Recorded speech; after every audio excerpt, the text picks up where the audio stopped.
Afudde ye Francis Luswata omusuubuzi w'omu katale k'e Nakasero ng'ono abadde ku pikipiki y'ennamba UDW 872 ng'abadde ava Kawempe mmotoka ya loole nnamba UAZ 565A gyemusanze n'emutomera nga mmotoka ebadde eva ku ssundiro ly'amafuta erya Oil Libya e Maganjo.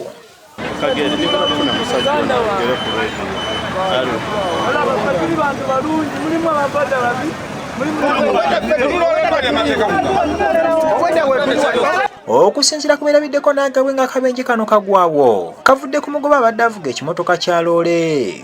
Abadde mu nsobi wegamba ono w'emmotoka adajjamu ku mafuta senga agumiikirizaamu katono ono abadde tajja kukola abadde tajja mukola tajjamu ate ng'eri emmotoka enene eva eri ejja wano bweti n'emukuba n'agwa mu mipiira so oli kalimiridde ayingire buyingizi n'emulinnya empiira gy'emabega gye gimulinnye yandibadde bambi lusanga yandibadde abeerawo eno ow'emmotoka eno abadde ava Pombo ng'ajja ku mafuta kati owa booda bambi abadde ku mukono gw'emutuufu ono n'akola ensobe w'emmotoka n'akyamira wano batakola ki we bafulumira ye ate wakyamidde ono n'asiba piki ne yeekulula kukola ki kwe kugwa wansi mu mipiira n'emuyitako.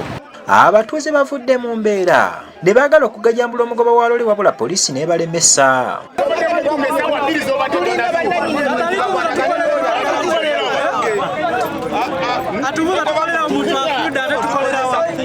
Oluvannyuma poliisi okuva e Kawempe ezze n'ejjawo omulambo n'egutwala mu ggwanika e Mulago. Amyuka omwogezi wa poliisi mu Kampala n'emirwano Luko Wesigire ategeezezza ng'okunoonyeza akabenje kano bwe kutandise.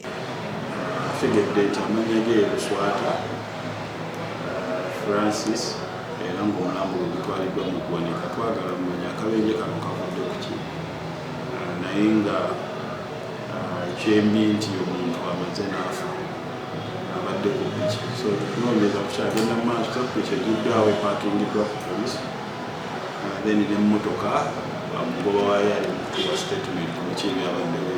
Waswabi Ssentongo yakusakidde emboozi eno ku Ratop TV agokya.